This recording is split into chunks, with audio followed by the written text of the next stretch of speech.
Nós percebemos neste evangelho de hoje a figura de Judas e de Pedro. Ambos traíram Jesus. Judas, como já vimos no evangelho, e Pedro, que também traiu, porque desejava estar com o Senhor, mas, como o próprio Jesus disse, o galo não cantará antes que tenha já me negado 3 vezes. Os dois traíram, porém, nós veremos mais adiante que Judas não se arrependerá. Judas ficará no remorso. Pedro, ao contrário, se arrependerá e por isso alcançará de Deus o perdão. Qual é a diferença do remorso e do arrependimento? O remorso é ficar justamente remoendo o mal que fez, sem necessariamente ter o propósito de corrigir, ter o propósito de reparar. Já o arrependimento é o contrário. O arrependimento gera justamente a busca para corrigir. O arrependimento leva à busca para fazer o que é certo, para corrigir, para reparar. Portanto, os dois traíram Jesus, mas aquele que ficou no remorso é aquele que não confiou na misericórdia de Deus, que de certa forma projetou em Deus a sua própria vaidade, a sua própria arrogância, o seu próprio orgulho, o seu próprio pecado. Por isso não confiou na misericórdia de Deus, mas projetou em Deus segundo a sua própria dureza, a dureza do seu próprio coração. O outro também traiu, mas confiou na misericórdia, e por isso foi ao encontro dela, foi em busca dela. Essa é a atitude que todos nós devemos viver, a atitude do arrependimento, não do remorso. O remorso não gera arrependimento, pelo contrário. O remorso, ele não restaura, não resgata, não reconcilia. Já o arrependimento, sim. O arrependimento nos faz melhores, porque nos faz perceber o mal que causamos e o esforço em poder corrigi-los, em poder repará-los. Mas hoje também nesta celebração nós temos diante de nós alguns dos nossos irmãos aqui presentes que carregam sobre si o sofrimento humano. O sofrimento humano é uma das experiências mais profundas que nós podemos viver na nossa vida e ao mesmo tempo também uma das realidades mais misteriosas da nossa existência. No entanto, ninguém escapa do sofrimento. O sofrimento toca o corpo, o coração e até mesmo a alma. E muitas vezes, diante do sofrimento, nós nos perguntamos: onde está Deus? Onde está Deus que permite determinados sofrimentos?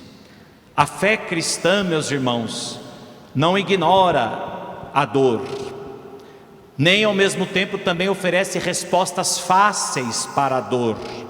Pelo contrário, onde está Deus?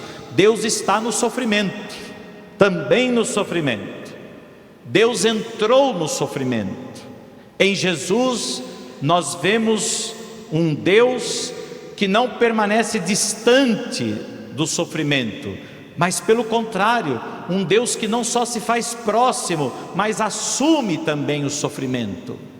Ele carrega sobre si o sofrimento, Ele sofre conosco, Ele sofre por nós. Assim o sofrimento já não é mais apenas um peso ou um absurdo, mas o sofrimento torna-se o lugar do encontro com Deus. Sim, aqueles que carregam em seu próprio corpo o sofrimento, encontram no seu próprio sofrimento o próprio Deus, que também sofreu, que também carregou sobre si nossas dores e que se une à nossa dor. Por isso, na cruz, Jesus transforma a dor.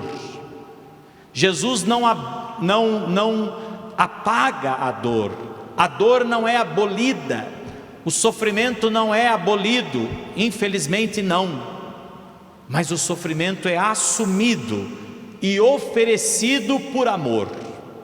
Portanto, aqui nós encontramos sentido para o sofrimento, quando nós olhamos para o amor com o qual o próprio Deus amou tanto o mundo, que deu o seu próprio Filho, para que não morra todo aquele que nele crê, mas nele, em Cristo, encontre o conforto, a esperança, em Cristo, encontre a vida eterna. E quando então nós unimos os nossos sofrimentos aos sofrimentos de Jesus, eles deixam de ser estéreis. O sofrimento não é estéril, pelo contrário, o sofrimento, quando unido a Jesus, é fecundo, é redentor. Por isso o sofrimento, quando está unido a Jesus, ele gera frutos de conversão, não só para aquele que sofre, mas para também os irmãos, os que estão ao redor dos sofredores. Frutos de conversão, frutos de reconciliação, frutos de arrependimento.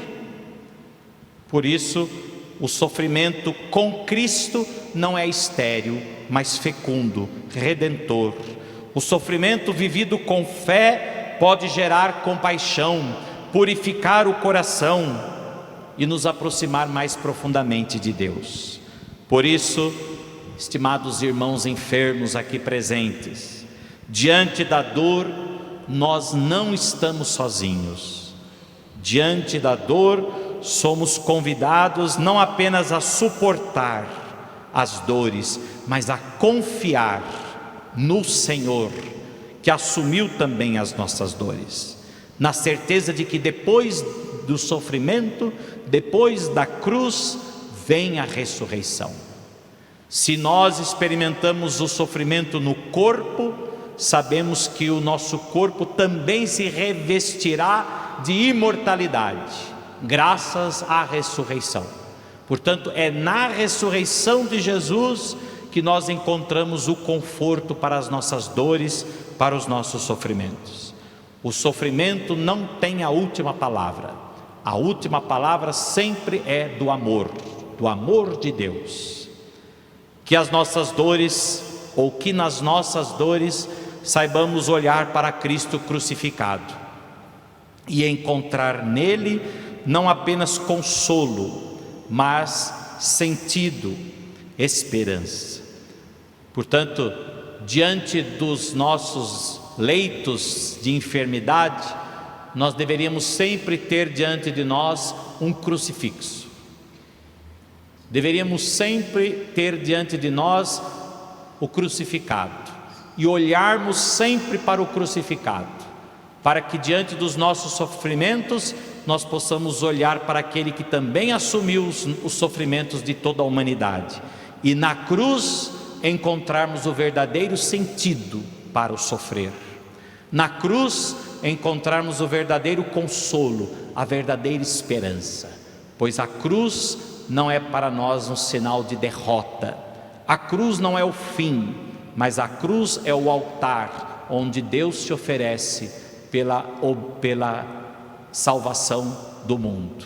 E que nós então, também unidos aos sofrimentos de Cristo, carregando em nosso próprio corpo os sofrimentos de Jesus, nós possamos também com Ele vivermos na esperança de um dia sermos libertos de toda dor, de todo sofrimento, e podermos viver a plenitude da vida que vem pela fé em Cristo Jesus, nosso Senhor. Assim seja. Amém. Nós vamos